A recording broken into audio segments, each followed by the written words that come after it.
예, 주일 예배에 나오신 여러분들을 주의 이름으로 환영합니다. 오늘 또 거룩한 예배 가운데 우리가 함께 나왔는데요. 우리 주변의 지체들과 같이 인사하며 함께 교제를 나누겠습니다. 먼저 서로 인사하시고 또 한 주간 좋았던 일, 또 어려웠던 일 서로 격려하는 그런 시간들 우리 잠시 가지고 또 계속해서 우리 예배 가운데 나가겠습니다. 함께 교제하십시다.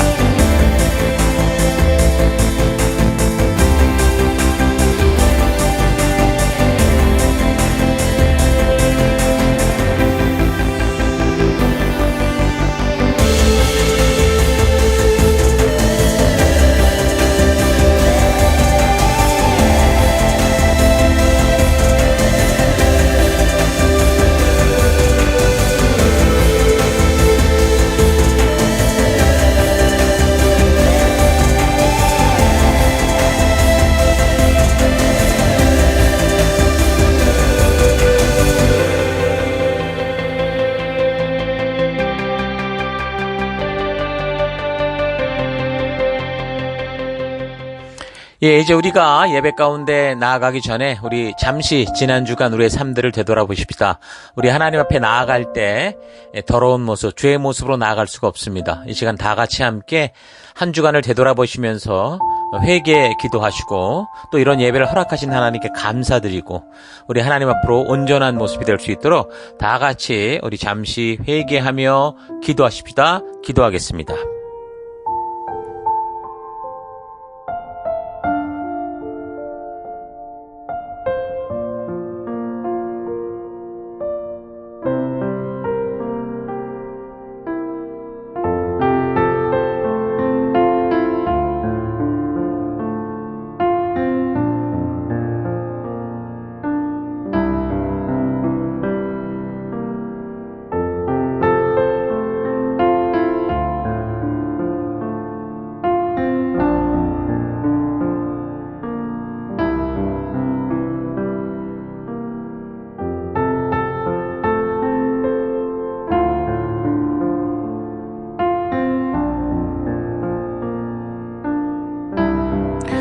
하나님, 지난 한 주간 은혜와 사랑으로 지켜주신 하나님을 찬양하며 감사드립니다.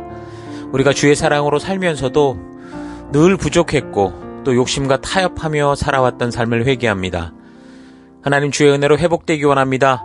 참된 예배자가 되며 복음의 증인되기 원합니다. 하나님, 이 시간 우리가 예배로 나아갑니다. 우리 예배를 받아주옵소서. 예수님 이름으로 기도했습니다. 아멘. 자, 이제 다 같이 우리가 함께 주일 우리 찬양과 경배로 나아가겠습니다. 할렐루야!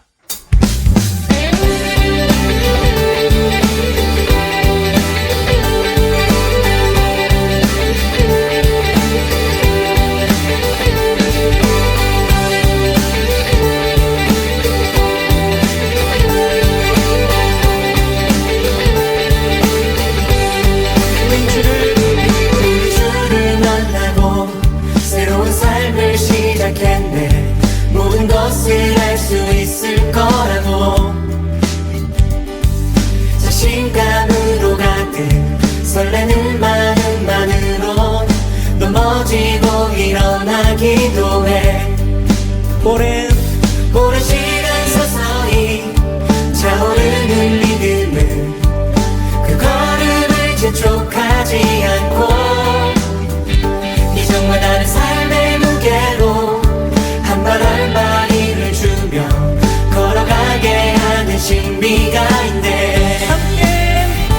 오늘 수많은 문제와 고통이 우리를 애워싸고 시기하지만 주를 향한 노래는 멈출 수 없어. 할렐루야 소리쳐요. 한 번 더 우린 주를 만나고 새로운 삶을 시작했네. 모든 것을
이루어지는 때까지 끝나지 않는 무거운 짐을 지고 그날의 모든 것들에 의심이 사라질 때면 변하지 않는 사랑의 후회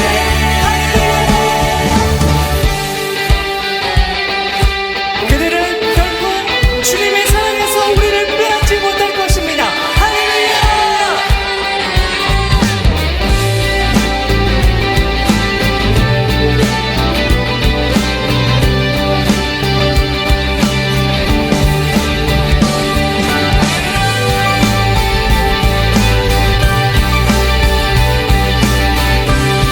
한번더 선포합시다.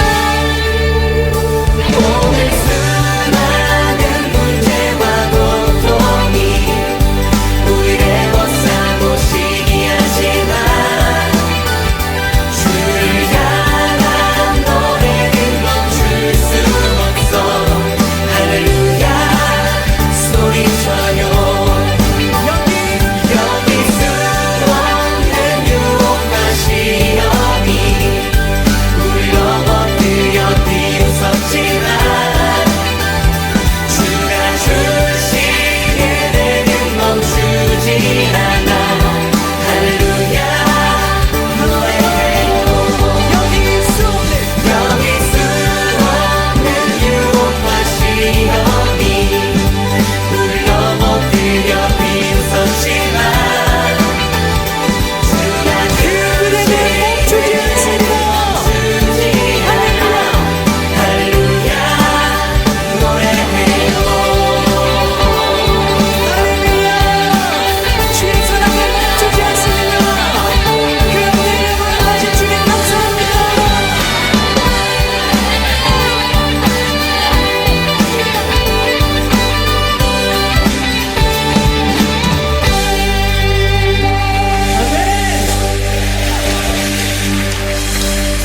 Hold me in your arms, never let me go. I wanna spend eternity with you.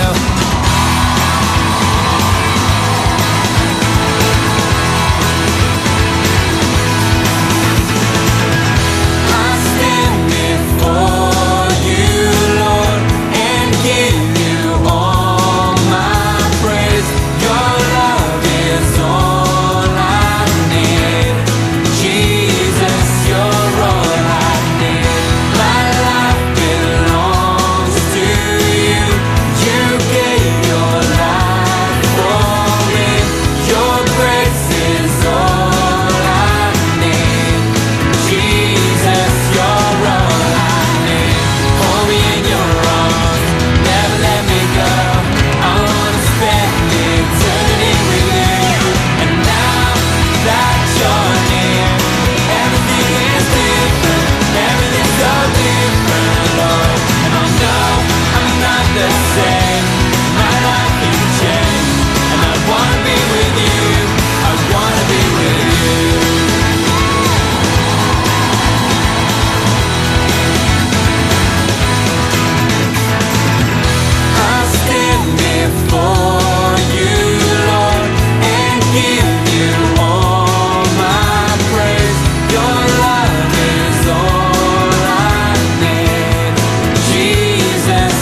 never let me go. I wanna spend eternity with you. And now that you're near, everything is different, everything's so different, Lord. And I know I'm not the same, my life is changed, and I wanna be with you, I wanna be with you. Now you're near, everything is different, everything's so different, Lord. And I know I'm not the same, my life is changed, and I wanna be with you, I wanna be with you.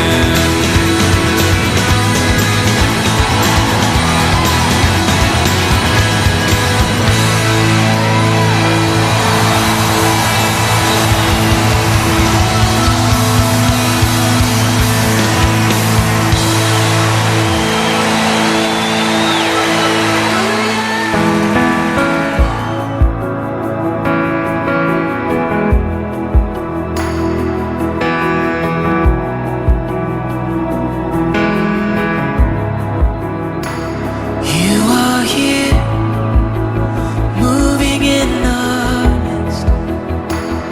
I worship you, I worship you.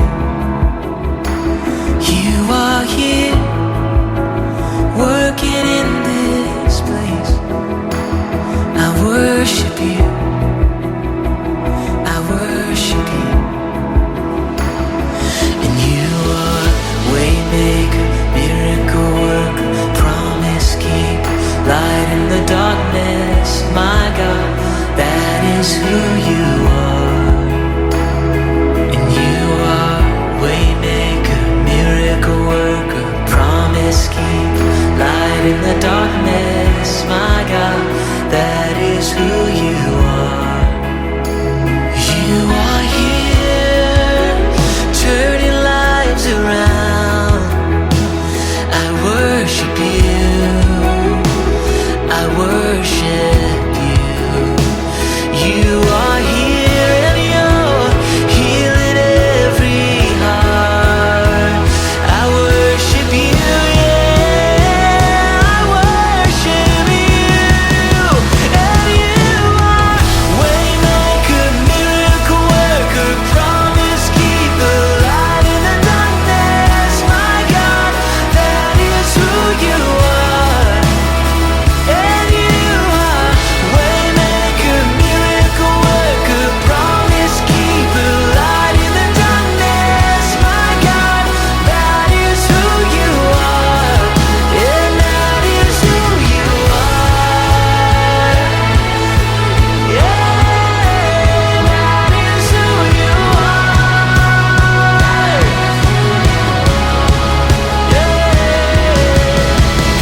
Even when I don't see it, you're working. Even when I don't feel it, you're working. You never stop working. You never stop. Jesus, you are waymaker, miracle worker, promise keeper, light in the darkness, my God, that is who you are. I know you are waymaker, miracle worker, promise keeper, light in the darkness, my God, that is who you are. And that is who you are. That is who you are. Jesus, that is who you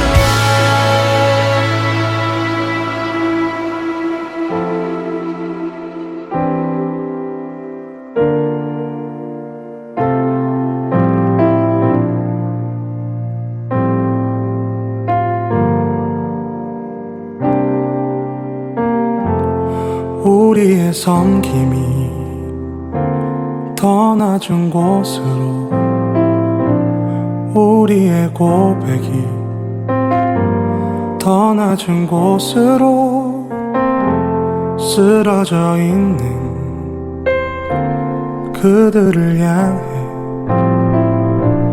당신이 그랬듯 더 낮은 곳으로, 낮은 곳으로 우릴 초대하네. 함께 하자고 말씀하시네. 우리도 예수 그 길을 따라 함께 가길 원하네.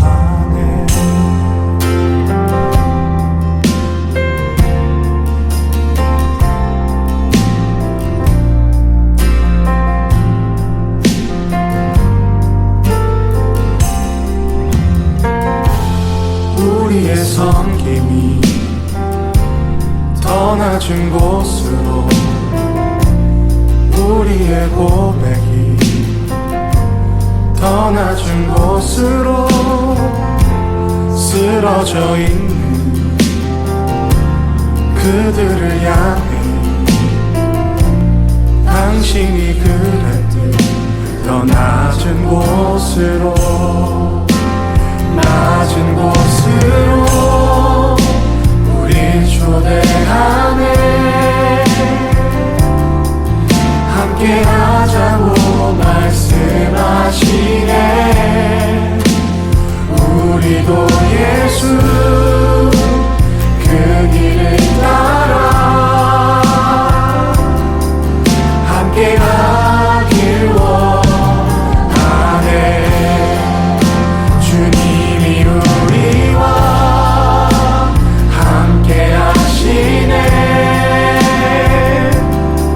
십자가 피 흘린 예수의 손으로 모든 아픔을 위로하시네. 우리에게 보여주셨네. 주님이 우리와 함께 하시네. 십자가 피 흘린 예수의 손으로 모든 아픔을 위로하시네. 우리에게 보여주셨네. 주님이 우리와 함께 하시네.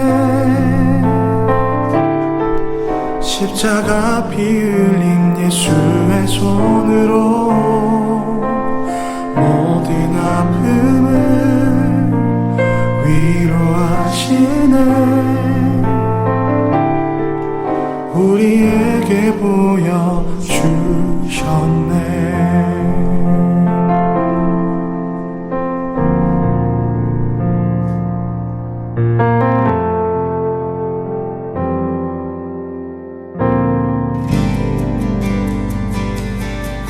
거룩하신 하나님, 주의 백성들이 주의 부르심 앞에 나옵니다. 지치고 상한 영혼들, 외롭고 곤고한 하루하루를 보내는 이들, 육신의 질병과 마음의 고통으로 지친 영혼들, 하나님 간절한 소망이 있는 영혼들을 위로하여 주시고 치료하여 주시고 거룩한 생명의 길로 인도하여 주옵소서. 각자의 예배 처소에서 주의 얼굴을 구하며 우리 주의 임재하심이 있는 예배로 서 있습니다. 우리의 예배를 받아주옵소서. 주의 거룩한 지성소에서 우리들을 오라 하실 때 예수의 피를 힘입어 겸손히 나아가는 우리가 되기 원합니다.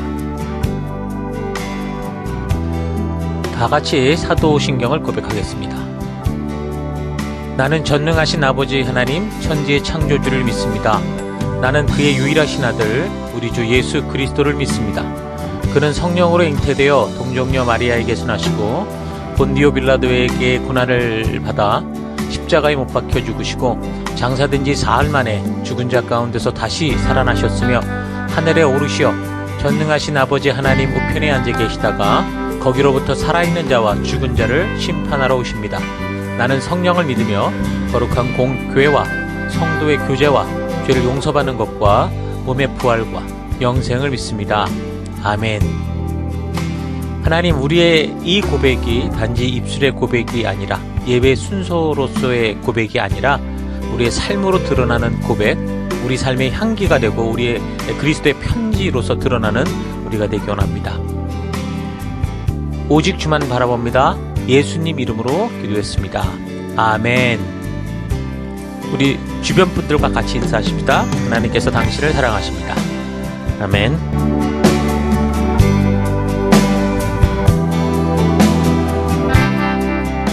예, 3월 24일 또 우리 하나님 말씀 함께 살펴가도록 하겠습니다. 자, 열왕기하 이제 26번째 시간으로 이제 예레미야 두 번째 시간입니다. 오늘 예레미야서의 우리 핵심 역사는 여호야김 시대의 예레미야, 여호야김 시대의 예레미야 이 주제에 대해서 우리 함께 또 살펴가도록 하겠습니다. 본문에 해당되는 예레미야 7장 1절에서 8절까지 봉독해 드리겠습니다. 주님께서 예레미야에게 주님의 성전 문에 서서 주님께 예배하려고 문으로 들어오는 모든 유다 사람에게 주님의 말씀을 큰 소리로 일러주라고 하셨다. 나 만군의 주 이스라엘의 하나님이 말한다. 너희의 모든 생활과 행실을 고쳐라. 그러면 내가 이곳에서 너희와 함께 머물러 살겠다. 이것이 주님의 성전이다. 주님의 성전이다. 주님의 성전이다 하고 속이는 말을 너희는 의지하지 말라. 너희가 모든 생활과 행실을 참으로 바르게 고치고 참으로 이웃끼리 서로 정직하게 살면서 나그네와 고아와 과부를 억압하지 않고 이곳에서 죄 없는 사람을 살해하지 않고 다른 신들을 섬겨 스스로 재앙을 불러들이지 않으면 내가 너희 조상에게 영원 무궁하도록 준 이 땅 바로 이곳에서 너희가 머물러 살도록 하겠다. 그런데도 너희는 지금 전혀 무익한 거짓말을 의지하고 있다. 우리는 지난주부터 예레미야서를 살피기 시작했는데 예레미야서의 이제 각 장이 연대기적인 어떤 역사 순서로 있는 게 아니라 큰 주제별로 적혀 있다고 그랬죠. 그래서 1장에서는 예레미야의 소명을 소개하고 2장에서 45장까지는 이제 남유다에 대한 예언들, 그리고 46장에서 51장까지는 남유다 주변국들에 대한 예언에 대해서, 그리고 이제 마지막 52장은 예루살렘의 멸망 장면을 이제 소개합니다. 그래서 예레미야의 사역 시작은 이 남유다에서 가장 훌륭했다고 할 수 있었던 왕, 요시야 왕 13년부터 시작됐다라고 했는데, 자, 그러니까 남유다나 열방에 대한 예언들이 이제 요시야 왕, 그리고 여호아하스, 여호야김, 여호야긴, 시드기야에 이르기까지, 그러니까 여러 시대를 걸쳐서 예언됐기 때문에 예레미야서에 나오는 예언들이 역사적인 순서가 아니라 각 시대의 내용이 주제별로 묶여 있다는 겁니다. 자, 그래서 우리는 예레미야서를 이제 연대기적인 순서에 맞추어 좀 살펴가고 있죠. 자, 아무래도 성경에서 무슨 칭찬이나 뭐 격한 말이 나오든지 사건의 배경들을 우리가 바르게 알아야 이해할 수 있는 것이니까, 물론 이제 남유다 몰락에 있어서 큰 주제는 불순종과 패망입니다. 그런데 그래도 가능하면 각 시대별로 이 내용들을 좀 맞춰 살펴보면 성경을 그냥 읽어가면서도 그 의미와 그 이유들을 바르게 이해할 수 있기 때문입니다. 분명한 것은 예레미야서의 전체 내용이 남유다의 몰락에 대한 분명한 원인들을 지금 보여주고 있다라는 겁니다. 그래서 지금 저희가 살피고 있는 이 본문들 외에도 지금 표에 나오는 여러 관련된 구절들을 잘 살펴서 여러분들이 한 주간 늘 묵상하고 읽어야 되는 거 잊지 마십시오. 자, 그래서 1장에서 6장, 11장에서 12장에는 이제 요시야 왕 시대에 있었을 것 같았던 그런 역사적 관련된 내용들을 우리가 그래서 이제 살펴봤던 건데요. 자, 그래서 지난 시간에 이어서 이제는 여호야킴 시대와 관련해서 이 연관된 역사들을 좀 살펴보려고 합니다. 여러 가지가 있지만 뭐 7장, 10장, 14장에서 20장, 뭐 22장, 뭐 23장, 26장 뭐 여러 가지가 있습니다. 그러니까 여러분들이 이 장수들을 잘 읽으시면서 같이 연결해서 파악해 갈 수 있기를 바랍니다. 저희는 이제 오늘 이 설교를 통해서 7장에서 10장 그리고 14장에서 20장까지의 내용을 살펴보려고 합니다. 자, 그래서 요시야 왕이 죽고 난 후 이제 남유다는 마치 이제 금지령에서 풀려난 것처럼 노골적으로 이제 자기 욕심과 본능을 따라 이제 패망의 길로 간 걸 우리가 알 수 있습니다. 요시야 왕이 통치하는 30년 동안 백성들은 그래도 겉으로는 하나님 앞에 바르게 살겠다고 하는 그 왕의 명령을 따라서 우상의 제단을 부수기도 했고 성전을 복구하는 일들을 했었는지 모르지만, 근데 그 이후 요시야의 그 아들이었던 여호아하스 그리고 여호야김 이런 시대의 삶을 보면 사실 저들의 마음이 이미 욕심에 사로잡혀 있었기 때문에 그 요시야 왕 시대의 그들의 노력은 이게 전부 거짓이었구나라고 생각할 정도로, 그러니까 겉과 속이 다른 이중적인 종교 생활을 하고 있었다라는 것을 알 수 있습니다. 그러니까 교회를 다니지만 말씀을 통해 하나님의 뜻을 알려고 하기보다 그냥 교회 분위기가 그렇고 목사의 눈치를 보는 거죠. 목사가 또 주변의 사람들이 이렇게 뭐 끌고 가는 것 같으니까. 그러니까 그저 이제 종교적인 행사, 뭐 예배에만 참석하면서 실제적인 자기의 삶에 있어서는 정말 말씀의 가치대로 변해가는 게 아니라 그냥 세상에서 살던 그대로 자기 생각과 욕심에 따라 행하는 그런 삶을 살고 있었다라는 겁니다. 그래서 이제 하나님께서 말씀하시죠. 7장 2절. 너는 여호와의 집 문에 서서 이 말을 선포하여 이르기를 여호와께 예배하러 이 문으로 들어가는 유다 사람들아, 여호와의 말씀을 들어라. 만군의 여호와 이스라엘의 하나님께서 이와 같이 말씀하시되 너희의 길과 행위를 바르게 해라. 그리하면 내가 너희로 이곳에 살게 하리라. 그러니까 성도 자신들의 삶이 진정한 믿음의 삶인지 아닌지를 굉장히 중요하게 보시는데 확실한 그 현실을 볼 수 있는 것이 바로 삶의 열매라는 겁니다. 그러니까 여러분의 믿음의 상태를 바르게 알고 싶으면 지금 여러분들의 삶이 무엇을 중심으로 좀 돌아가고 있는지 자신의 삶을 잘 살펴보면 됩니다. 그것이 바로 여러분들의 신앙의 현실이죠. 참된 믿음의 삶은 교회뿐 아니라 우리의 삶의 현장, 그러니까 가정, 직장, 사업체, 학교, 모든 관계, 그러니까 내가 살아가는 곳에서 나타나는 나의 모습, 나의 열매를 통해 알 수 있다는 겁니다. 자기 신앙의 현실에 대해서 다른 사람들을 속일 수는 있어도 가장 먼저 자기 자신을 속일 수는 없죠. 그리고 무엇보다 하나님을 속일 수는 없습니다.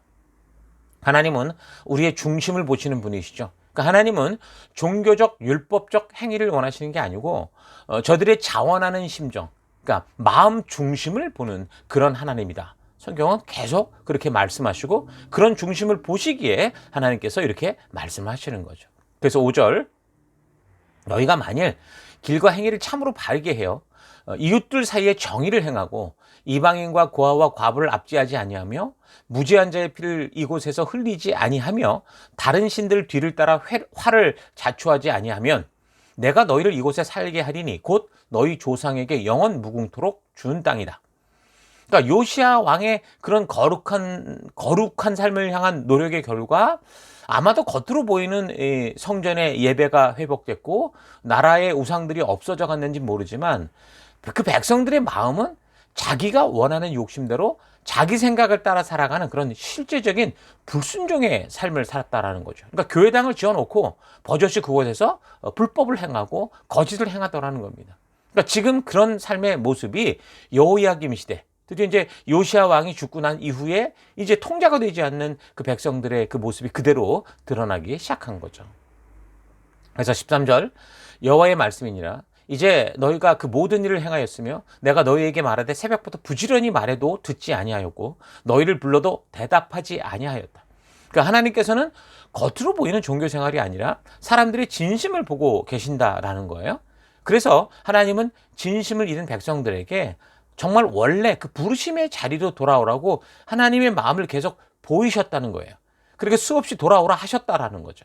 26장을 참고하면 여호야킴 왕이 통치를 시작하자마자 사실 하나님께서 이 나라와 이 백성이 회복될 수 있는 방법까지 말씀해 주셨었죠.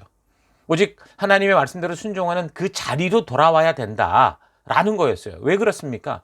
그 죄악된 자리에서 아무리 회개하고 눈물을 흘린다고 해도 삶에서, 마음에서 돌아오지 않고서는 회복의 방법이 없는 거예요. 그러니까 이런 걸 보면 눈물 젖은 기도의 힘보다 더 강한 건 뭐라는 겁니까? 바로 하나님의 말씀대로 순종하는 삶, 순종의 힘이라는 거죠. 그러니까 기도는 먼저 하나님과의 관계를 바르게 하는 것이어야 되고 그 바른 기도의 열매는 뭐가 되는 거예요? 그로 인한 온전한 순종, 우리의 삶에서의 변화, 하나님 나라 백성다운 삶이 돼야 된다는 거죠. 제가 생각해 볼 때 지금 우리 시대의 문제는 기도가 없는 게 문제가 아니라 순종의 삶이 없는 게 문제라고 봅니다. 그러니까 기도를 순종이라고 착각하게 만든 거죠. 기도뿐인 삶, 그러니까 다시 말하면 종교뿐인 삶, 그러니까 그거를 하나님의 진심을 알고 그 마음을 따라가는 순종이라고는 전혀 찾아볼 수 없는 그냥 교회당 안에서 이어지는 그런 삶이 마치 하나님의 뜻대로 서는 그런 온전한 태도인 것처럼 그렇게 생각을 했고 그런 삶을 그냥 그렇게 유지하고 있는 게 가장 문제라는 겁니다. 그러니까 하나님은 애타게 부르시고 축복을 누리는 말씀과 그 명령에 하나님이 주신 이 하나님의 뜻에 바른 그 가치를 따라 순종하라고 그렇게 외치시는데, 그런데 백성들은 그런 진정한 하나님의 의도를 외면하고 무시하고 대충 그 신의 비위를 맞추면서 자기가 원하는 것을 추구하는 삶을 살아갔다는 거죠. 그래서 예레미야의 눈물 젖은 외침도 결국에는 무시당하고 부담스러울 때는 어떻게 했어요? 오히려 그런 것을 핍박하고 협박하는 그런 지경으로 이르게 되는 겁니다. 그러니까 예레미야가 그렇게 아무리 간절하게 외치고 가슴 찢어지게 외쳐도 백성들이 듣지 않으니까 결국은 예레미야가 직접 하나님께 기도하는 게 더 낫지 않겠는가 하고 하나님을 향해 중보 기도를 하죠. 그러니까 많은 선지자들의 이런 태도 속에 이런 것들이 나왔어요.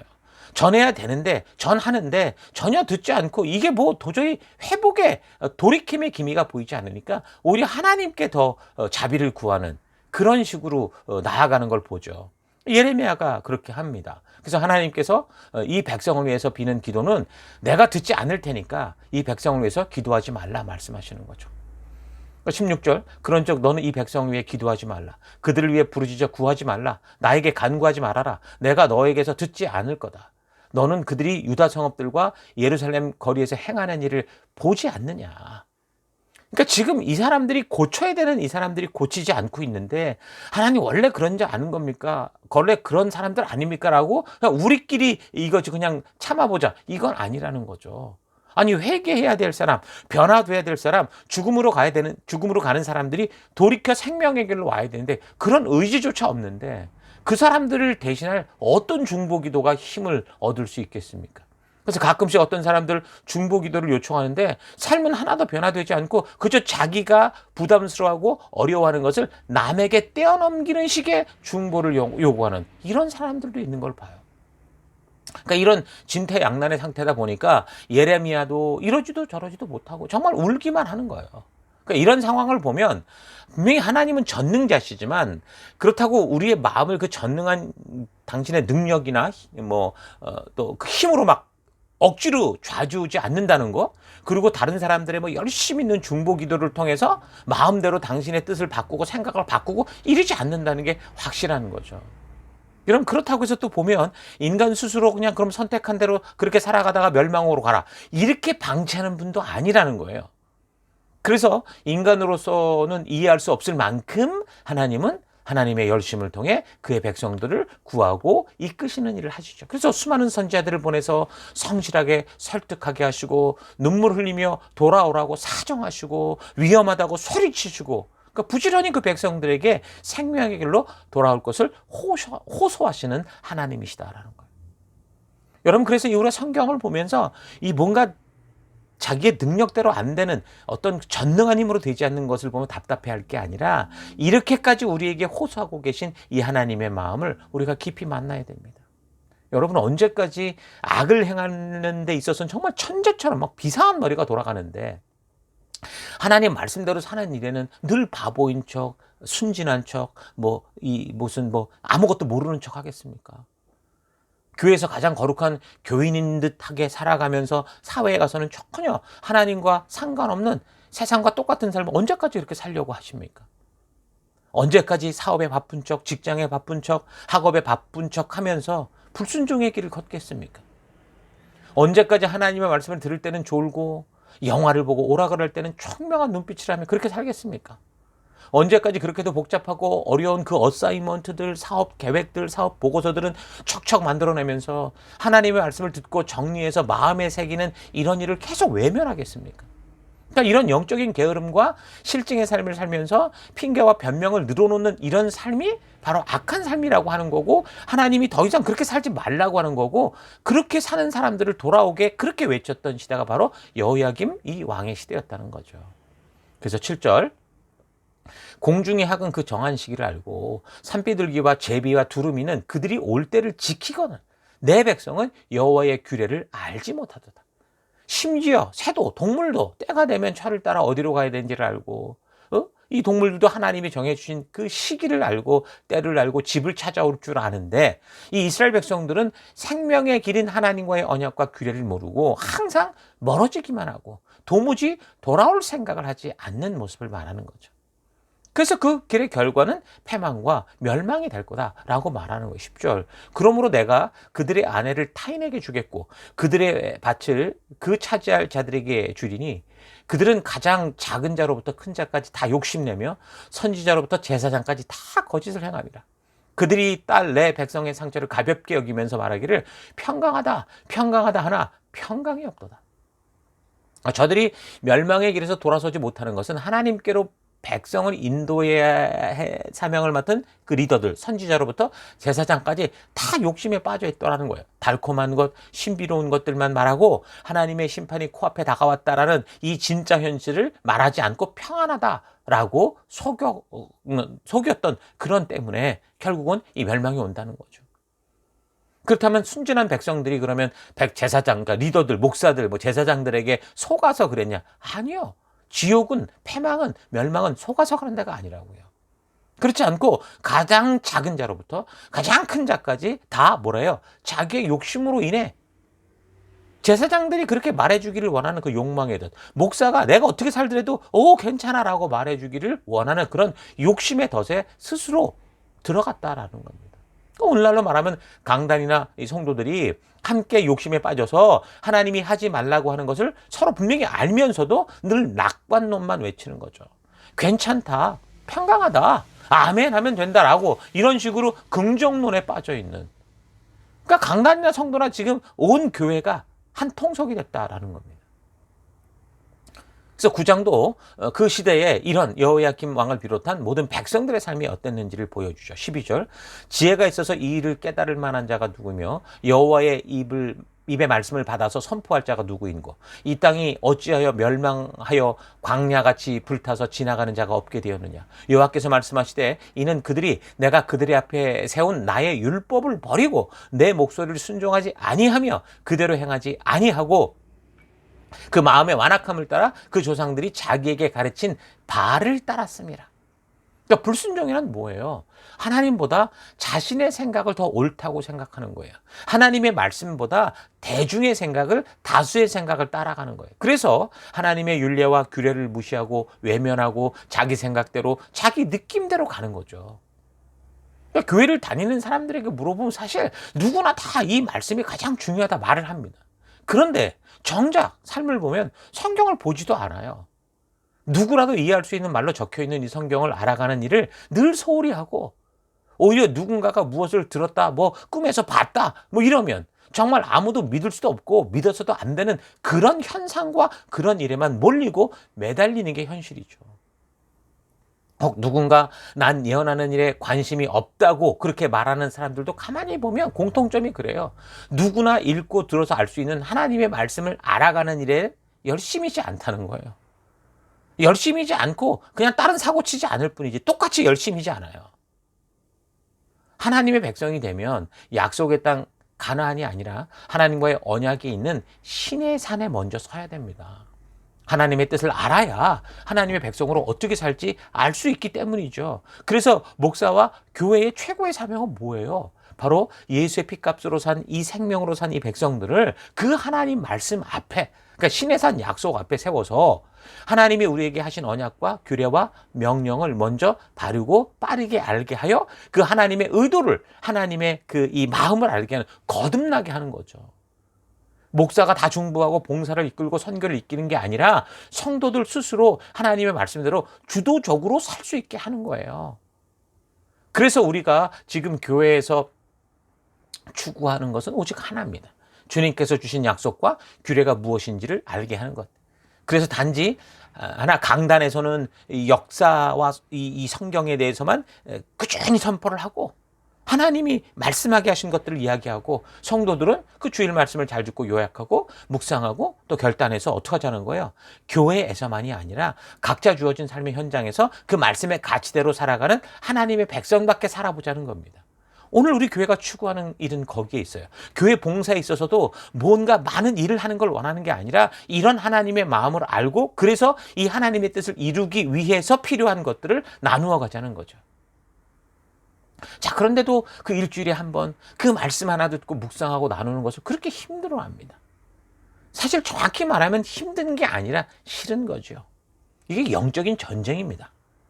잘 보면 내가 하고 싶은 건 다 하거든요. 근데 이상하게 말씀에 가까이 가고 말씀을 나누는 것에 있어서 늘 시간이 없고 늘 바쁘고 뭐 할 만하면 무조건 어렵고 힘들다라는 말밖에 하지 않죠.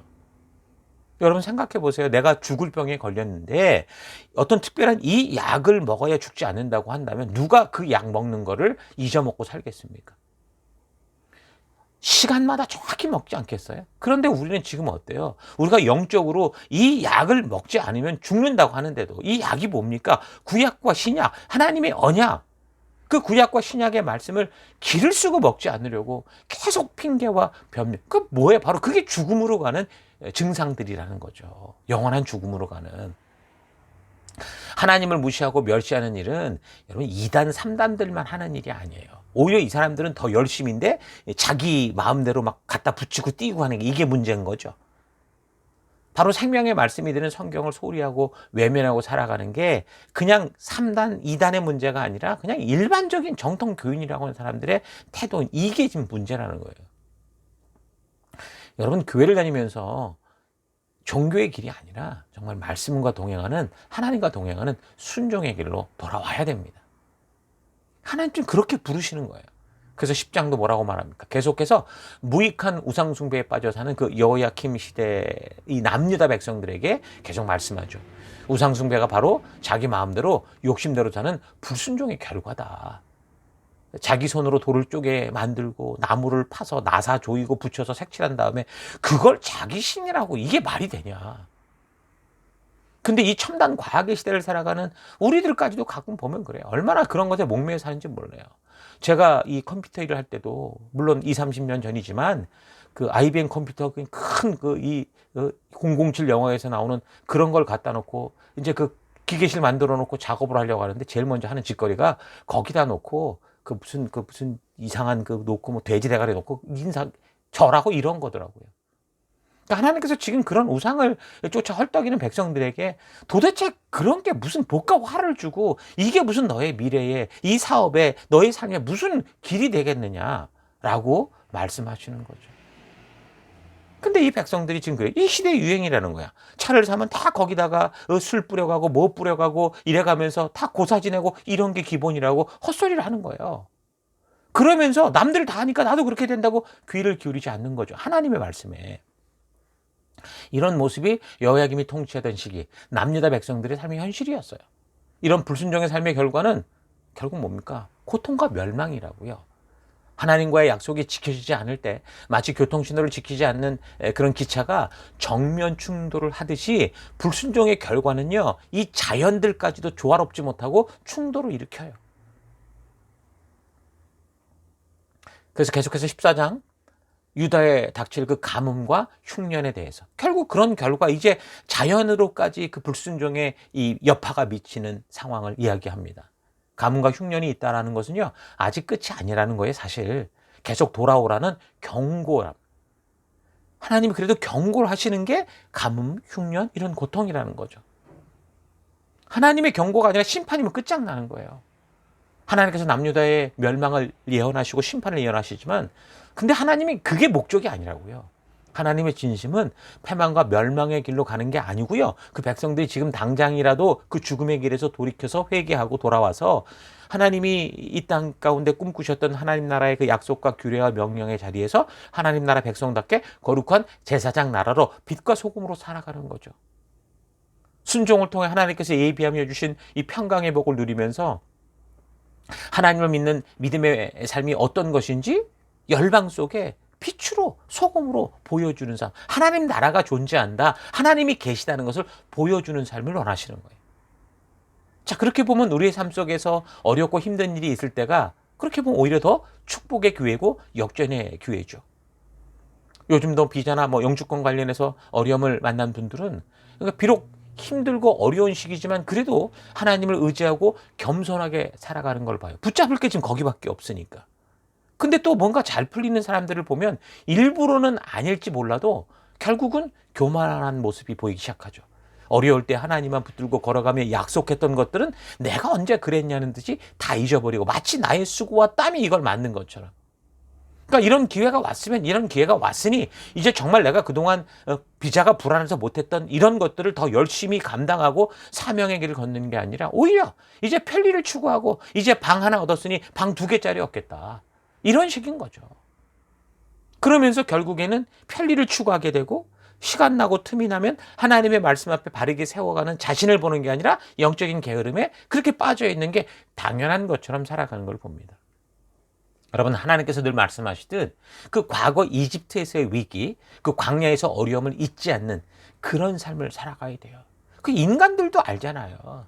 그래서 조강지처를 잊어먹지 마라. 다시 말하면 과거에 어려웠던 그런 시기, 고통의 시기, 그런 때를 잊지 말고 기억하며 살아라는 거 아닙니까? 지금 구원받은 하나님의 백성들이 그 망국의 길, 이 패망의 길로 가는 것은 어디에 시작되는 거예요? 바로 그 과거를 망각하는 것에서부터 시작이 되는 겁니다.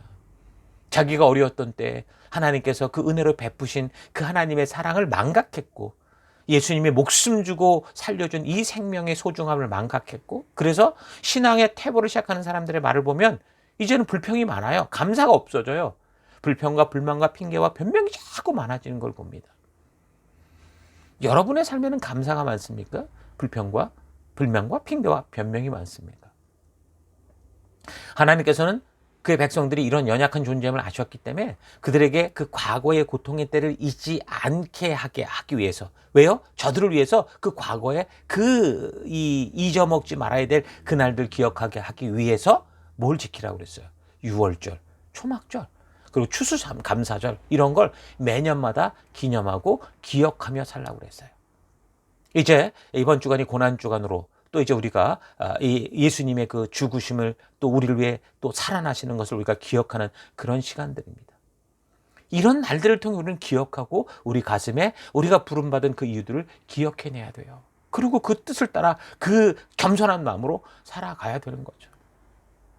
그러면 여러분들도 각자의 그 개인의 죽음으로, 영혼의 죽음으로부터 구원받았던 그 영생의 날, 구원의 날, 유월절, 그리고 그 이후에 살아왔던 광야 고통 속에 보호를 받으며 하나님이 지켜주셨던 지금까지 올 수 있었던 초막절, 또 약속의 땅을 살아가며 하나님의 손으로 먹이는 것을 기억하기 위한, 우리가 이렇게 살 수 있는 것은 우리의 힘과 능력이 아니라 하나님의 은혜로 말미암아 우리가 매년 이렇게 먹고 살 수 있다라는 이 추수감사절을 잊지 말고 그렇게 살아갈 수 있기를 바랍니다. 회개하고 돌아와야 하는 왕의 백성들이 그렇게 돌이키지 않으니까. 그런데 어떻게 해요? 예레미야는 선포해야 되고 또 안 되니까 하나님께 호소하고 자꾸 중보를 하는 거예요. 14장 7절 여호와여 우리의 죄악이 우리에게 대하여 증언할지라도 주는 주의 이름을 위하여 일하소서. 우리의 타락함이 많으니이다. 우리가 주께 범죄하였나이다. 이스라엘의 소망이시여 고난당한 때의 구원자시여 어찌하여 이 땅에서 거류하는 자같이 하룻밤을 유숙하는 나그네같이 하시나이까. 어찌하여 놀란 자 같으시며 구원하지 못하는 용사 같으시니까. 여호와여 주는 그래도 우리 가운데 계시고 우리는 주의 이름으로 일컬음을 받는 자이오니 우리를 버리지 마옵소서. 그 고통을 받으면서도 어차피 이 백성들이 돌이킬 가능성이 없으니까 또 예레미야가 어떻게 하는 거예요? 또 하나님을 바라보는 거예요. 하나님은 이런 시대를 확 바꿀 수 있는 유일한 분이신데 도대체 왜 이렇게 그냥 보고만 계십니까? 남유다 말기 시대에 사역했던 이 하박국 선지자를 비롯한 많은 선지자들이 됐잖아요. 이 선지자들이 계속해서 하나님의 일하시는 방법이 너무 답답한 거 아닌가 하는 질문을 자주 하나님께 드렸어요. 그러니까 지금 예레미야 선지자가 그 사역의 현장에서 느끼는 그 현실을 보면서 똑같은 그 생각을 하게 되는 거죠. 하나님, 전능한 하나님이시면서 왜 이렇게 도대체 잠잠하십니까? 하는 식인 거예요. 이런 질문은 우리 믿는 성도들도 뭐 당연히 하는 질문이고 세상도 하나님을 조롱할 때마다 던지는 그런 얘기죠. 하나님 살아계신데 왜 이렇게 돼? 왜 이런 생각을 합니까? 그러니까 자기가 생각하는 어떤 하나님이 있는 거예요. 그러니까 자기가 생각하는 그 하나님을 이렇게 움직이게 된다는 어떤 자기식의 우상이 있기 때문에 거기에 맞춰서 비아냥거리는 거죠.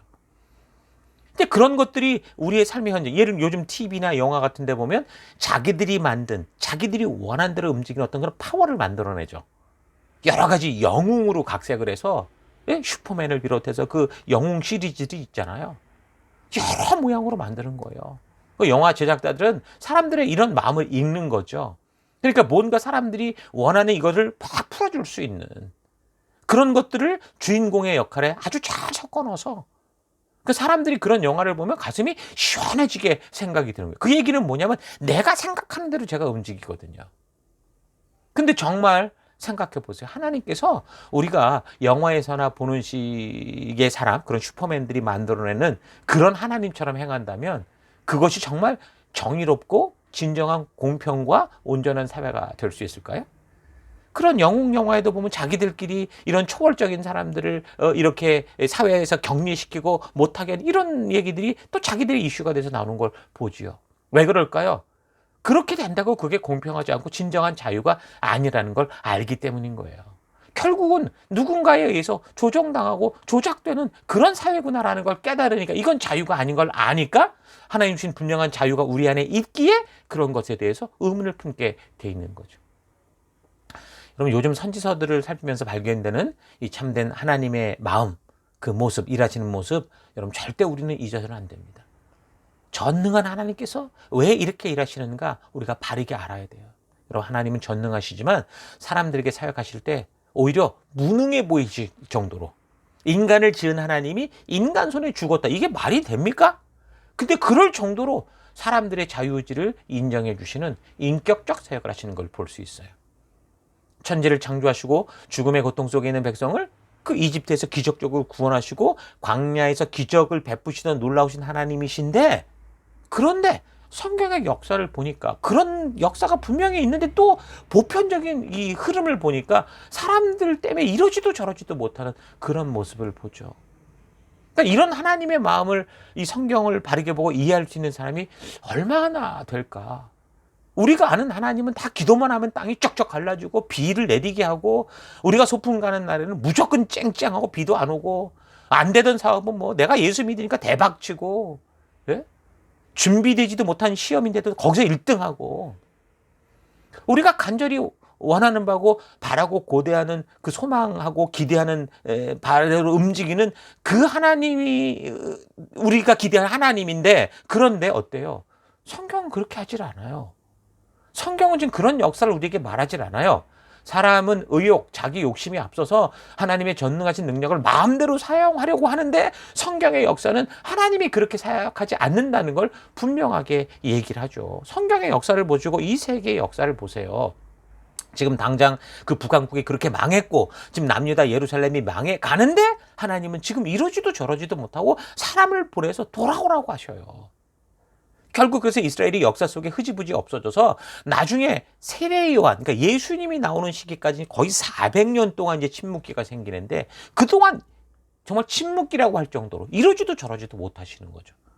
그리고 초대교회가 시작되자마자 AD 64년경 로마의 그 네로 황제의 박해로부터 시작해서 역사를 보면 AD 303년 디오클레티아누스까지 거의 250년간 수없는 대박해를 당하고 있었는데도 하나님이 이러지도 저러지도 못하시는 거죠. 중세 유럽 교회를 보세요. 1000년 동안 그 가톨릭이 다 썩어가고 있는데도 하나님이 이러지도 저러지도 못하셨단 말입니다. 과거 이 소련에 있는 그 수많은 교회가 사실 공산주의에 의해서 2600만 명이나 되는 성도들이 죽었어요. 그렇게 다 죽어나갈 때 하나님이 이러지도 저러지도 않으셨던 거죠. 지금 북한에 있는 그 수많은 교회가 공산주의에 의해서 다 문 닫고 지금 성도들이 뭐 성경을 봤다, 뭐 교회 갔다 이러면 잔인하게 죽어나가는데도 지금 하나님이 이러지도 저러지도 못하고 계십니다. 여러분 어떻게 생각하십니까? 하나님이 전능하신 것은 분명히 맞는데 당신이 창조하신 그 사람들에게 자유의지를 주신 하나님이시기 때문에 이게 마음대로 되질 않는 거예요. 그래서 우리도 예레미야처럼 하나님의 전능하심을 근거로 하나님이 내 생각대로 움직여주기를 바라는 그런 마음이 될 때가 사실 얼마나 많습니까? 인간들이 원래 이런 거 아닙니까 하나님? 그러니까 이번 한 번만 용서해 주시고 눈 감아 주세요. 그냥 좀 해주세요. 그러나 하나님은 그런 우리의 생각대로 그렇게 행하는 분이 아닙니다. 아이들에게 뭘 가르치려고 설명하고 말해주고 계속 알려줘도 못 알아들으면 너무 답답하니까 이리 줘봐, 이렇게 하라고 그랬잖아, 이렇게 대신해 버리는 게 사실 육신의 부모님인데, 하나님, 우리 영적인 우리 아버지 하나님은 그렇지 않아요. 전능하신 하나님께서는 우리에게 주신 인격적 자유제를 끝까지 지켜주시는 하나님이십니다. 그래서 사람들의 눈에는 이러지도 저러지도 못하는 무능한 신처럼 보이기까지 해요. 조롱당하시기까지 해요. 여러분, 그러나 하나님께서 당신의 이 창조하신 이 시간의 세계, 질서의 세계를 당신 마음대로 손대기 시작한다고 생각해 보십시오. 여러분, 우리는 더 이상 진정한 인격죄로 살아갈 수 없어요. 그래서 지금 교회들이 잘못돼도, 성도라고 불리는 사람들이 잘못 행하고 있어도 하나님이 손대시지 않고 끝까지 설득하시고 열심히 사람들을 보내고 말씀을 보내서 우리에게 돌아서기를 원하시는 겁니다. 하나님의 이런 심정을 마태복음 13장에 보면 예수님께서 그 가라지와 알곡의 비유를 통해 그대로 말씀을 해 주시죠. 이 가라지를 누가 뿌렸나이까? 그러니까 원수가 가라지를 뿌렸구나. 그럼 이 가라지를 확 뽑아버릴까요? 글쎄, 그러면 되겠는데 알곡이 다칠까 봐 싶어서 그런 건 안 될 것 같아. 그러니까 예수님도 이러지도 저러지도 못하는 그 모습을 그대로 보여주시는 거예요. 누구를 위해서? 바로 우리를 위해서라는 거예요. 그런데 성도들은 이런 하나님의 고충에 대해서 전혀 이해하지 못하죠. 지금도 이 이스라엘과 팔레스타인 전쟁 속에 그 문제가 뭡니까? 그 하마스가 분명히 테러리스트들이 그 백성들 속에 있으니, 결국은 사실 성경의 그 알곡과 가라지대로라면 거기다가 폭탄을 쏟아 부을 수도 없는 건 그게 성경적이긴 하죠. 하나님의 이런 고충, 이걸 어떻게 해야 되는지 모르는 고충. 그래서 언젠가 하나님이 이 알곡들을 하나하나 다 골라내실 건데 그 이후에는 이걸 불로 다 끝장내겠다. 그렇게 자주 성경이 말씀하는 거예요. 그저 이건 나와라 하면 뿅 하고, 저거 나와라 뿅 하고 나오면 나오고, 이런 것만 알지. 기도를 했더니 이것도 되고 저것도 되고 이런 것만 알지. 하나님이 지금 우리에게 자유의지를 주셨기 때문에 인격적인 사역을 위해서 하나님이 고민하시고 불순종하는 수많은 사람들 속에 이 온전히 살기 위해 애쓰는 그런 사람들을 아파하시고 하나님이 그 고통해 하시는 그 눈물을 이해하지 못하는 거예요. 전능한 신도 울어? 여러분, 그렇게 말할지 모르지만 성경을 보세요. 우리 하나님은 우십니다. 통곡하십니다. 우리 성경을 바르게 보며 묵상을 해볼 수 있길 바라요. 하나님은 전능한 힘으로 세상 역사를 자기 마음대로 막 뒤집어 엎는 분이 아니고요. 자유의지를 가진 각 사람의 삶이 스스로 바른 길을 걷게 하기 위해 성실히 설득하시고 하나님의 뜻을 전하시고 하나님의 마음을 전하시고, 그리고 그 모든 일들이 당신이 창조한 시간 속에서 질서 속에서 이루어질 수 있도록 역사하신다라는 거 잊지 마십시오. 전능한 능력으로 자기 마음대로 할 것 같으면 도대체 이 인류의 이런 역사가 왜 필요합니까? 하나님께서 전능하신 능력으로만 하시려고 했다면 벌써 이 세상은 다 끝장났을 거예요. 하나님 절대로 그래서 그런 능력으로 하지 않으시고 이렇게 시간이 애타게 흐르고 있지만 끝까지 우리의 자유의지를 존중해 주시고 우리에게 주신 그 하나님의 분명한 그 사랑과 우리에게 주신 그 인권과 우리 주신 이 자유와 평등을 그대로 지켜주시는 거죠. 그리고 우리와 대화로, 말씀으로 우리를 이끄시려고, 왜요? 자유의지, 인격적 존재니까 그렇게 행하시는 거예요. 그래서 성경은 종종 오라, 우리가 서로 얘기 좀 하자, 그렇게 부르시고 우리를 찾아오셔요. 그런데 사람들이 끝까지 하나님을 외면하죠. 밭을 샀는데 가봐야 되고, 논을 사서 가봐야 되고, 소를 타서 가봐야 되고, 그러니까 이 핑계 전비게 되며 하나님을 외면하고 결국 욕심의 길, 우상 숭배의 길을 따라갑니다. 자기가 하고 싶은 건 끝까지 해내면서 하나님의 길은 외면하죠. 그리고 결국은 어디로 가는 거예요? 패망의 길로 가는 거예요. 그래서 예레미야 선지자가 예루살렘 백성들이 욕심과 고집에 빠져 도저히 주에서 돌이킬 것 같지 않으니까 자꾸 어떻게 한다고요? 하나님께 매달리고 있다라는 거예요. 그래서 20절, 여호와여, 우리의 악과 우리 조상의 죄악을 인정하나이다. 우리가 주께 범죄했습니다. 주의 이름을 위하여 우리를 미워하지 마옵소서. 주의 영광의 보좌를 욕되게 하지 마옵소서. 주께서 우리와 세우신 언약을 기억하시고 패하지 마옵소서. 간절히 정말 중보하며 기도하며 눈물 흘리죠. 그런데 하나님 뭐라 말씀하십니까? 여호와께서 내게 이르시되 모세와 사무엘이 내 앞에 섰다 할지라도 내 마음은 이 백성을 향할 수 없나니 그들을 내 앞에서 쫓아내보내라. 무서운 말 아닙니까? 우리는 중보의 힘이 대대 크다고 말하지만 중보의 힘보다 더 큰 건 그 본인의 마음의 자세인 거예요. 그러니까 중보자들의 절실한 기도가 필요한 게 아니고 사실은 그 백성들이 진심을 보이는 하나님의 말씀과 약속 안에 따라와 나아가는 순종이 필요한 거예요. 어머니가 자녀들 잘못을 아버지가 혼내실까 봐 변명하고 감싸주는 거?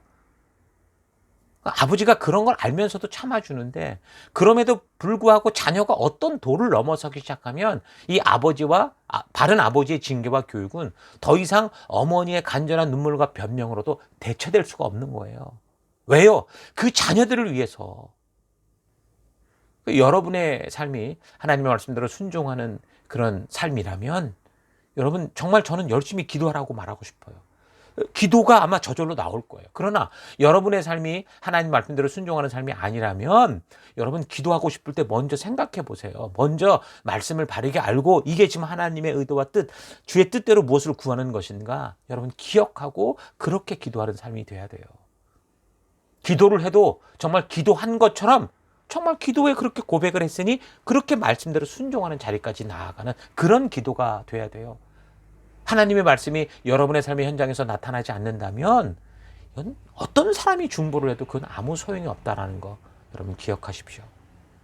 그래서 5절 예루살렘아 너를 불쌍히 여길 자 누구며 너를 위해 울 자 누구며 돌이켜 너의 평안을 물을 자 누구냐. 여호와께서 이르시되 네가 나를 버렸고 나에게서 물러갔으므로 너에게로 내 손을 펴서 너를 멸하였노니 이는 내가 뜻을 돌이키기에 지쳤습니다.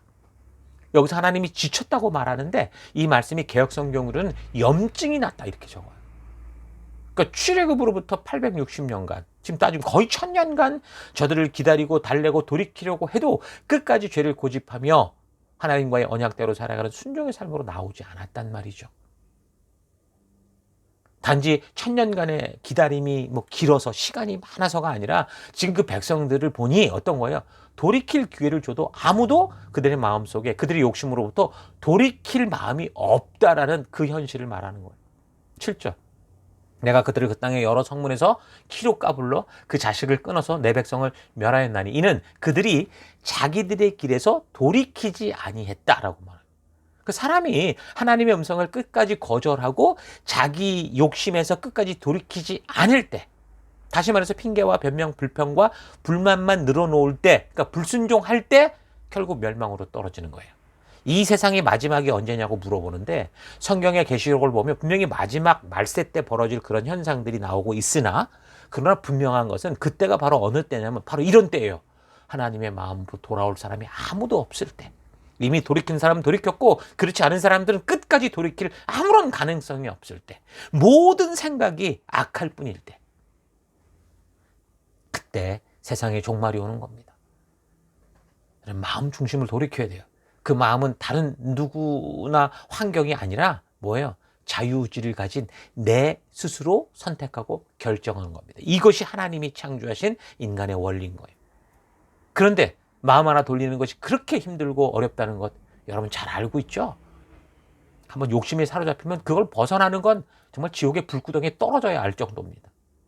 근데 사실 생각해보면 사실 마음을 돌리는 것처럼 쉽고 굉장히 싸게 치는 돈 안 들 방법 그거 없어요. 싸게 치는 거예요. 돈이 드는 것도 아니고 특별한 기술이나 어떤 복잡한 어떤 문제를 암호를 풀어야 되는 그런 게 아니에요. 그냥 내 스스로 결정하면 돼요. 돌이키면 되는 거예요. 그런데 그 마음의 욕심, 고집이 자리를 잡으면 이제 그게 먼저 자리를 잡으면 이게 돌이키기 힘든 이게 문제라는 거죠. 욕심이라는 게 그런 거잖아요. 우리가 욕심이 한번 휩싸이면은 하나씩 둘씩 욕심껏 살기 시작하면 이제 그게 이제 나를 못 참는 거죠.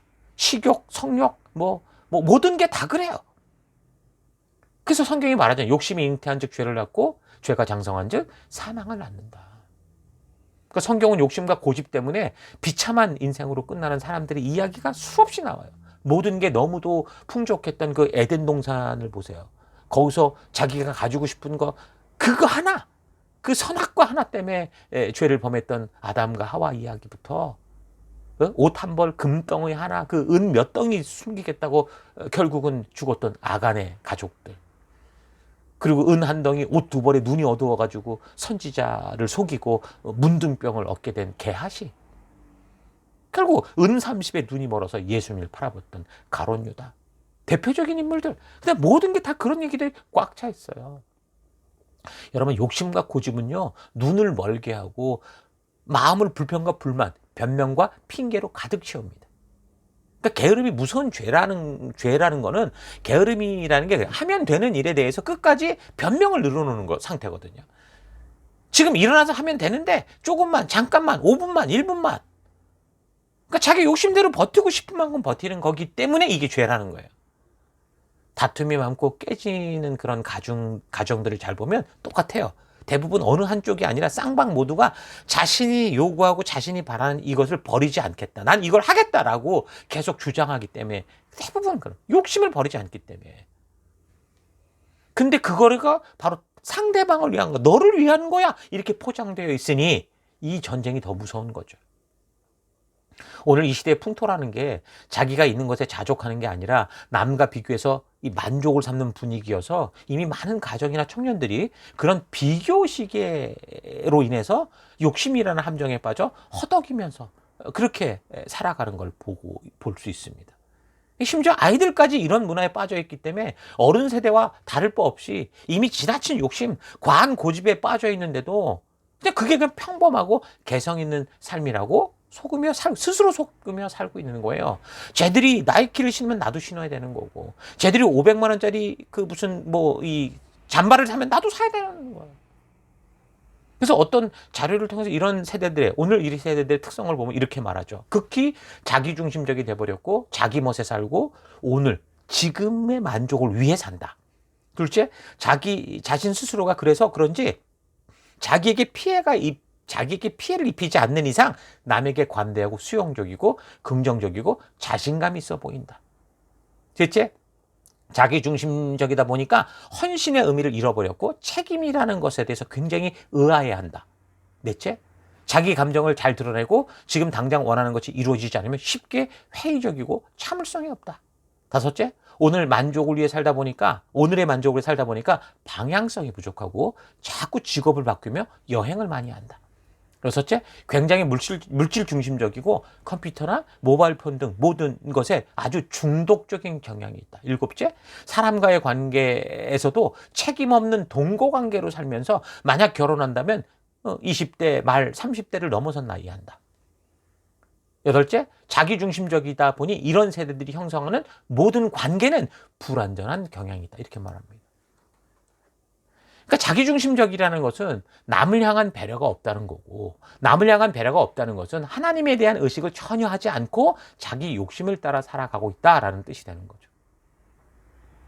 남유다 말기, 우리가 지금 살피는 여호야김이 통치하던 이 시기에 이 백성들이 바로 이런 자기 욕심, 이 우상숭배에 깊이 빠져 있었다는 겁니다. 그래서 예레미야는 오히려 하나님께 이 백성들이 이런 식으로 살던 적이 한두 번이 아니니 늘 그래왔으니 좀 참아주십시오. 중보를 하는 거죠. 그런데 하나님은 뭐라고 그래요?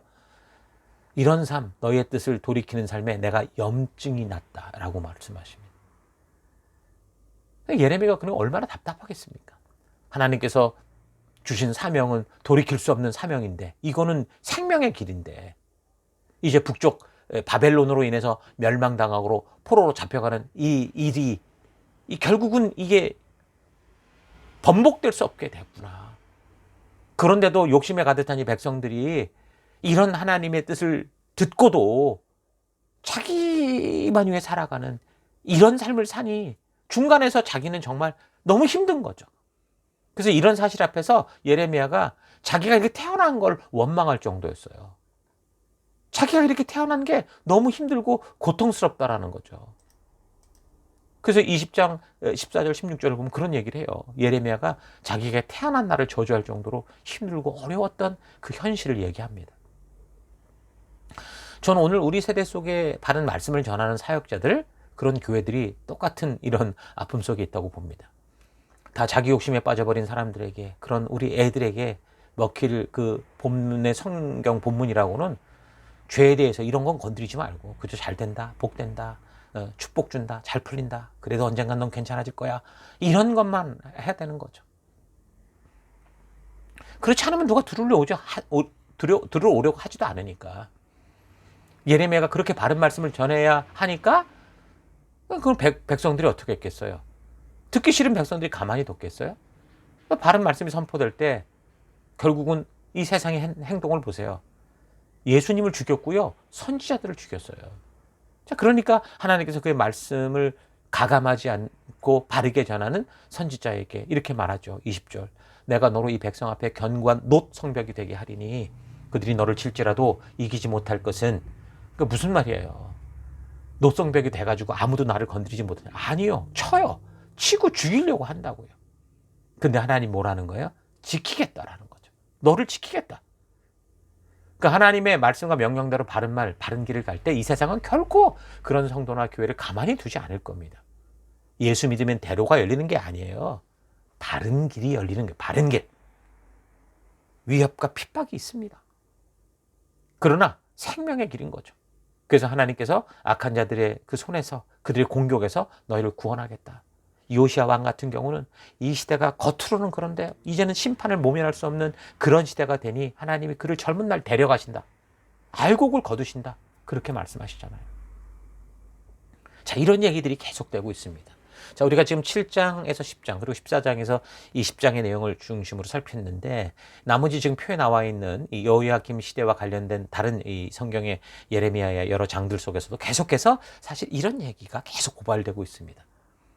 꾸준히 여러분 하나하나 다 찾아서 읽어가면서 바르게 그 현실을 볼 수 있기를 바랍니다. 그래서 예레미야 선지자를 통해 말씀하시는 이 하나님의 음성을 통해서 우리가 지금 멸망으로 가는 이 세상 속에서 어떻게 빛된 모습으로 살아가야 되는지 좀 차분히 이 마음에 새기는 그런 시간들이 될 수 있기를 바랍니다. 자, 지금 성경의 역사적으로 제2의 홍수 심판과 같은 그런 시대, 죄악의 시대를, 멸망의 심판의 시대를 지나가고 있기 때문에 우리가 지금 계속 살피는 내용들이 굉장히 무겁게 느껴질 수 있어요. 그러나 이런 멸망을 부르는 최악의 삶이 오늘 우리 시대에도 그대로 드러나고 있다는 걸 감안할 때 우리가 이 성경과 역사를 세밀히 살피고 바르게 알아감으로, 그래서 우리가 이 시대 속에서 어떻게 빛된 백성으로 살아가야 될지를 분명하게 파악할 수 있게 될 겁니다. 자, 그래서 이 예레미야서를 살펴갈 때 오늘날 감성세대라고 불리는 이 세대 속에서도 하나님의 말씀대로 나아가는 그 순종의 힘, 순종의 근육을 기르는 귀한 시간들이 될 수 있기를 바랍니다. 자, 오늘 여기까지 하고요. 다음 주 계속해서 또 예레미야서 살펴가겠습니다. 우리 잠시 들은 말씀을 가지고 묵상하며 함께 기도하십시다. 다 같이 묵상하겠습니다. 여러분의 솔직한 삶의 현장을 볼 때 정말 내 자신의 믿음이 하나님께서 말씀하시는 것과 같은 방향이라고 생각하십니까? 여러분의 삶 속에서 하나님의 말씀대로 살아가는 열매들이 지금 풍성하게 열리고 있습니까? 내가 순종해야 되는 그 순간에 다른 흐름을 의지하려고 또 게으름에 빠져서 자꾸 순종이 아닌 핑계와 변명을 늘어놓고 있지는 않습니까? 자신을 잘 되돌아보기를 바랍니다. 여러분, 하나님은 이런 우리의 마음을 억지로 바꾸지 않으십니다. 그렇다고 내가 하고 싶은 대로 방치하고 내버려 두는 분이 아니시죠. 그래서 우리의 부모님들보다 더 눈물로 호소하시고 돌아오라고 부지런히 외치고 축복된 내일을 위해서 오늘의 만족이 아닌 바른 습관과 태도를 가지라고 끝까지 우리를 말씀으로 도우시는 분이십니다. 그래서 우리는 하나님의 말씀을 먼저 바르게 알아야 돼요. 절대로 포기하지 말아야 되는 것은 내 고집이 아니라, 나의 야망이 아니라 바로 하나님의 말씀을 바르게 알아가는 겁니다. 그래서 교회와 성도의 사명은 하나님의 말씀을 바르게 알고 또한 바르게 전하는 거예요. 축복된 길에서 벗어나서 만국의 삶을 살게 하는 이 망각에서 벗어나십시다. 이번 주부터 시작되는 이 고난 주간을 통해서 나를 죽음에서 구원하셨던 그 부활절, 예수님의 이 땅에 오심과 왜 오셨는지를 기억하고 그 예수님을 보내신 하나님을 기억하고, 그리고 우리가 지금까지 살아오는 동안 그 광야의 고통 속에서 늘 나와 함께 해주시며 나를 구름기둥 불기둥으로 인도하셨던 그 하나님의 그 은혜, 그 초막절을 우리가 또 기억하고, 또 복된 삶의 땅에서 수확되는 이 모든 것이 그냥 얻어지는 게 아니라 하나님의 눈물과 땀으로 우리에게 주어진다고 하는 이 하루하루 살아갈 수 있는 이 은혜를 감사하는 추수감사절 우리 잊지 마십시다. 부모에게도 부부끼리도 여러 관계 속에서 서로를 위해 희생했던 그 사랑, 우리 과거에 그 눈물을 흘렸던 그 고통들을 잊지 말고 그것을 교훈 삼아 살아가십시다. 그래서 하나님 왜 이렇게 잠잠하십니까? 이런 식으로 불평하는 우리가 아니라 우리를 향해 오래 참아주시고 계신 이 하나님을 바라보며 우리가 정말 주께 감사하고 우리의 부족함을 주의 능력으로 채워 주께서 우리를 통해 일하실 수 있도록 순종하는 그런 자리로 나아가십시다. 기도 중요하고 중보기도 중요하지만 순종이 없는 삶이라면 그것이 아무 소용이 없다라는 거 잊지 마시고, 이 시간 우리 기도할 때 우리 앞에서 우리 삶에서 만약에 그런 순종과 하나님의 말씀의 가치를 따라가는 그런 발걸음이 없었다면 이 시간 철저히 회개하시고 교회당만 왔다 갔다 계속 교회당만 밟고 지나가는 그런 우리가 아니라 하나님, 내 삶의 현장이 교회가 되고 내 삶의 현장이 정말 주님의 나라가 될 수 있도록 하나님 나아가는 내가 되기 원합니다. 우리 그렇게 결단하며 기도했으면 좋겠어요. 그래서 첫 번째, 하나님, 내 삶의 열매를 보니 참 부끄럽습니다. 온전한 열매를 맺는 내가 되기를 기대하고 소망합니다. 하나님 말씀을 알아감에 있어서 늘 하나님 게을렀고 하나님 늘 핑계를 댔고 변명했던 것 회개합니다. 내 삶의 현장이 주의 말씀대로 변해가는 현장이 아니라 세상을 즐기던 현장이었던 것 회개합니다. 회개하시고, 두 번째, 하나님, 그래서 이제는 내가 주의 말씀을 따라 하나님 주의 말씀을 알아가는 것을 절대로 포기하지 않고 주님 말씀하신 그 길을 따라 믿음으로 걷는 내가 되길 원합니다. 나를 구원하셨던 부활절, 유월절, 나를 인도하신 초막절, 늘 함께 하시는 이 추수감사절 잊지 않고 하나님, 주님께서 나를 어떻게 인도하시는지 날마다 기억하는 그런 내가 되길 원합니다. 다 같이 함께 기도하겠습니다. 기도하십시다.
하나님, 오늘도 우리가 예레미야 선지자를 통한 하나님의 그 마음, 그 심정을 들으면서 하나님, 내 삶 속에 참으로 주님이 주신 그 열매가 없는 삶을 살아왔던 것을 회개합니다.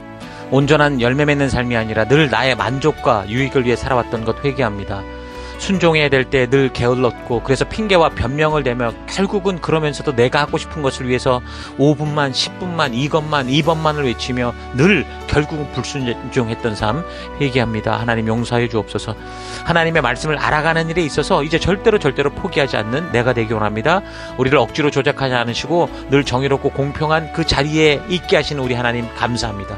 나도 하나님을 조작하려는 삶이 아니라 하나님 말씀대로 순종하는 삶을 살아가기를 결단합니다. 나를 구원하신 그 구원의 날, 그 유월절, 나를 인도하여 그 죽음으로부터 사명의 자리에 서게 하셨던 그 초막절, 하나님, 또 내가 늘 살아가는 이 삶의 현장에서 날마다 일용할 양식을 주시는 이 추수감사절, 우리 주님이 나로 인해 기억하게 하셨던 이 날들을 잊지 않고, 특별히 이번 주간 고난주간을 맞이해서 그런 우리 하나님의 귀한 사랑을 기억하며 또 그 주님의 마음을 기억하며 말씀대로 살아가는 그런 하루가 될 수 있도록, 그런 이 한 주간이 될 수 있도록 주님 역사하여 주옵소서. 함께 하심을 감사드리고 예수님 이름으로 기도했습니다. 아멘.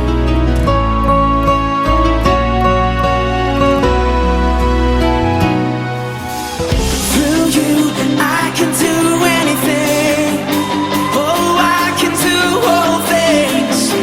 'Cause it's you. 3월 24일 교회 소식을 함께 나누겠습니다. 이번 주는 2024년 셀위크 주간입니다. 우리는 셀 모임을 통해 생명 낳는 생명을 세우는 사명을 감당하고 있습니다. 생명 낳는 생명을 세우는 사명은 하나님의 전적인 은혜로 구원받은 모든 성도들의 존재의 이유입니다. 이것을 위해 우리가 구원받았고 우리가 이곳에 한 교회로 모여 하나님 나라를 이루며 지금까지 달려가고 있는 것입니다. 그러므로 모든 성도는 영적인 가정 셀에 속하여 말씀의 기초를 확실하게 쌓으며 그 말씀 위에서 지체들과 서로 격려하며 하나님께서 순종하는 우리를 통해 이루시는 치료와 회복의 놀라운 은혜들을 누리시기 바랍니다. 사랑의 돌봄과 성경과 역사 교육. 이것이 가장 중요하고 부름받은 자들의 핵심적인 사명인 것을 잊지 말고 셀 모임으로 적극적으로 모여주시기 바랍니다. 3월 넷째 주인데요. 매월 네 번째 주간 저희 교회가 집중하는 사역 포인트는 교회에 속한 모든 성도를 주님이 주신 이 교회의 사명에 합당한 사역자, 동역자로 세워가는 것입니다. 각자의 달란트에 맞는 자발적 헌신으로 성도로서 신나게 사명을 감당하는 사역의 현장을 만들어 가십시다. 성도는 교회의 구경뿐이 아니라 교회에 속한 성도로서 우리가 각자 감당해야 할 책임에 헌신하는 것이 하나님 나라를 세워가는 성도로서의 사명임을 잊지 말고 함께 하나 되십시다. 이번 주간은 고난주간입니다. 3월 31일 주일을 교회 절기인 부활절로 지키는데 부활절을 맞이하기 한 주 전의 시간을 고난주간으로 지킵니다. 우리의 영원한 생명과 축복된 길을 위해 예수 그리스도를 이 땅에 보내신 하나님의 마음을 깊이 되새기는 시간들이 되기 바랍니다. 또한 아들을 보내시고자 했던 하나님의 마음을 알고 하나님 아버지의 말씀과 뜻대로 십자가의 길을 걸어가신 우리 예수님의 그 사랑을 생각하며 말씀대로 하나님의 의도대로 사는 삶이 만드는 영원한 하나님 나라를 이루는 길에 부름받은 성도로 온전히 서는 시간들이 되기 바랍니다. 저희 교회를 새로 방문해 주신 지체들을 환영합니다. 오늘 이곳 예배당 예배에 그리고 영상 온라인 예배에 처음 참석해 주신 분들을 주의 이름으로 환영합니다. 우리를 이곳에 부르시고 함께하게 하신 하나님께 감사하고 그 사랑으로 우리 모두 함께 귀한 교회로 하나 되는 시간들이 되기를 바랍니다. 오늘 예배 후 성도의 교제는 본당 옆 건물 1층 로버트 화이트홀에서 모이게 됩니다. 함께 오셔서 귀한 성도의 교제 가운데 하나님의 은혜와 축복을 경험하실 수 있기 바랍니다. 교제 후 건물을 나가실 때 그라운드 레벨에서 스카스처치 오후 예배 모임이 진행 중이니 가능하면 큰 소리로 이야기하지 마시고 건물 밖에 나가서 계속되는 교제들을 나누시기 바랍니다. 주중에는 연결된 셀들과 온라인, 오프라인을 통해 모이는 셀 모임이 있습니다. 셀 모임에도 참여하여 하나님의 마음이 담긴 성경과 역사를 지체들과 함께 나누며 하나님 안에서 나는 누구인지를 바르게 알아가는 축복된 시간들을 나누시기 바랍니다. 다음 주일 예배도 스카스처치 예배당에서 예배드립니다. 우리가 예배를 드리고 있는 멜번시티 CBD 안에 있는 스카스처치 본당에서 2시에 예배를 드립니다. 미리 예배 시간 5분 전까지 오셔서 거룩하고 귀한 예배, 하나님의 말씀으로 거듭나는 예배 되도록 하십시다. 우리가 드리는 예배는 계속해서 매주 영상으로 미리 준비되어 교회 사이트에 매 주일 오전 6시에 업로드됩니다. 또한 교회 유튜브에도 같은 시간에 업로드가 되니 어떤 이유로든 예배당 예배를 나오지 못하게 되는 경우 각자가 처한 처소에서 각자 가능한 시간에 하나님의 부르심 앞에 스스로 나아가 예배 드리실 수 있기 바랍니다. 내가 처한 어떤 상황과 환경 속에서도 변함없이 거룩한 예배자로 서서 온전한 예배를 드리실 수 있기 바랍니다. 지금까지 3월 24일 교회 소식이었습니다. 한 주간도 믿음으로 말씀 따라 승리하는 여러분들 되시기 바랍니다. 하나님 말씀 계속해서 우리 함께 교회가 존재하는 목적을 외치고 축도로 예배를 마치겠습니다. 2024년 사람을 세우는 교회임을 잊지 않고 살아가는 교회 되기. 그 사명을 감당할 때 사랑을 가지고 사명을 이루는 교회 되기. 하나님이 주신 방향을 잃지 않고 열심을 다하는 교회 되기. 사명을 위해 구별하신 열방의 제사장 나라 거룩한 교회 되기. 어떤 상황과 환경 속에서도 하나님의 말씀대로 용기 있게 순종하는 교회 되기. 아멘. 자, 이런 부르심 잊지 마시고요. 또 이번 주간도 우리가 보냄을 받은 삶의 현장 가운데서 이 고난의 주간을 특히 기억하면서 우리 하나님이 우리를 보내신 그 하나님의 뜻대로, 주님의 뜻대로 우리가 함께 살아가는 거룩한 빛과 소금된 여러분 되리기를 주의 이름으로 축원합니다. 다 같이 기도하겠습니다. 이제는 우리 주 예수 그리스도의 은혜와 하나님의 그 크신 사랑하심과 성령님의 감화, 감동, 위로, 축복, 충만하심이 하나님이 패망하게 하는 게 아니라 돌이키라는 하나님의 부르심을 끝까지 거절하고 끝까지 욕심을 따라 살아가는 나의 욕심과 나의 욕망이 패망을 부른다라는 걸 알고 주의 부르심 따라 보내신 삶의 현장에서 빛과 소금된 성도의 삶, 부르심을 따라가는 삶을 살기를 결단하는 모든 백성들 머리 위에 이제로부터 영원토록 함께 하실지어다. 아멘. 하나님 말씀에 운명을 거는 자